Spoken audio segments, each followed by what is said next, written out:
talking to Josh Johnson, and Josh is our new Neighborhood Services Coordinator. Josh, I want to kind of introduce you to the viewers. So start by telling us a little bit about yourself, like what did you do before you were Neighborhood Services Coordinator? Yeah, thank you, Melinda, for having me. I was a police officer with the city for about 10 years. I served in several different roles, from the patrol officer, ending my career as a patrol sergeant. Majority of that time was spent in the community engagement team. As a community resource officer, that's that citizen-centric policing, community policing that we've heard about so much about, connecting with neighborhoods, connecting with nonprofits and groups within the neighborhood to deal with conflict, the fear of crime, and just really finding solutions to the problems within our community. So what attracted you to the position of being the Neighborhood Services Coordinator?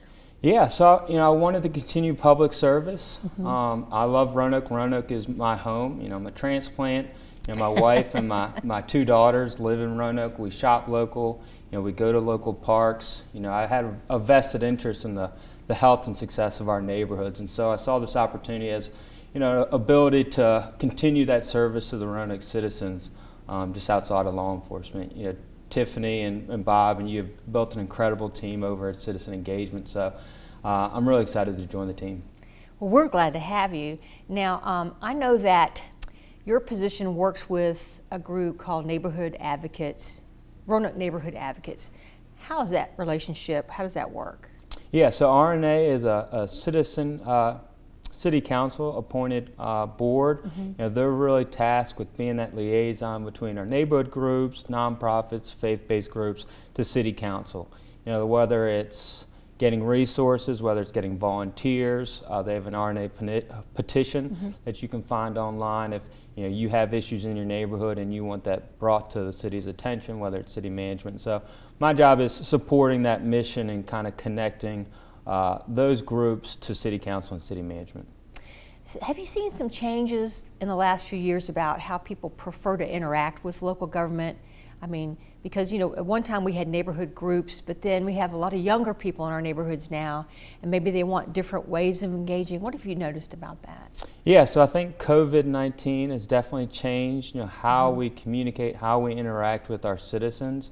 The city's put a great deal of effort in kind of streamlining those processes, putting things online, putting things on social media platform, but looking at that equity lens, we realize that doesn't maybe work for every citizen. So we want to continue to engage people through those mechanisms, but sometimes a good old phone call or in-person meeting works just as well. And so finding that balance between the social media moving online and also just continuing that in-person partnership. Have you thought about some things you'd like to see maybe implemented as we try to enhance the quality of our engagement with our citizens? Yeah, and so decisions are often made by people at the table. I think what we want to do is build that capacity within our neighborhoods, and so the neighbors, the neighborhood leaders, the groups themselves has that ability to kind of have the vision of what their neighborhood looks like. We call that capacity building.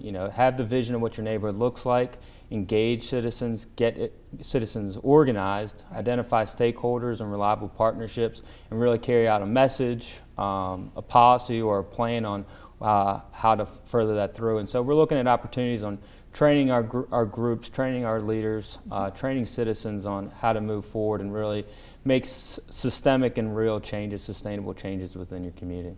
Anything you'd like to add that we didn't cover that you'd like to say about neighborhood services? Yeah, my job is that community partnership. I mean, it's critical to the success of our community, and so I want everybody to have a seat at that table. If you feel underrepresented, if you want a group in your neighborhood that really represents your interest, as a neighborhood or as the Roanoke community as a whole, I'm willing to sit down and talk, and so I really want people to reach out to me and connect with me so we can get some real changes in our community.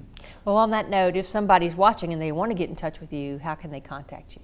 Yeah, so email, it's joshua.johnson@roanokeva.gov. My desk number, 853-1643. We also have a Facebook page, Office of Neighborhood Services. All those things work, and just kind of connecting with me. I'm looking forward to it, though. We're very excited that you're here and you're going to be working with us, and thank you for sharing it with us today. Yeah, thank you for having us.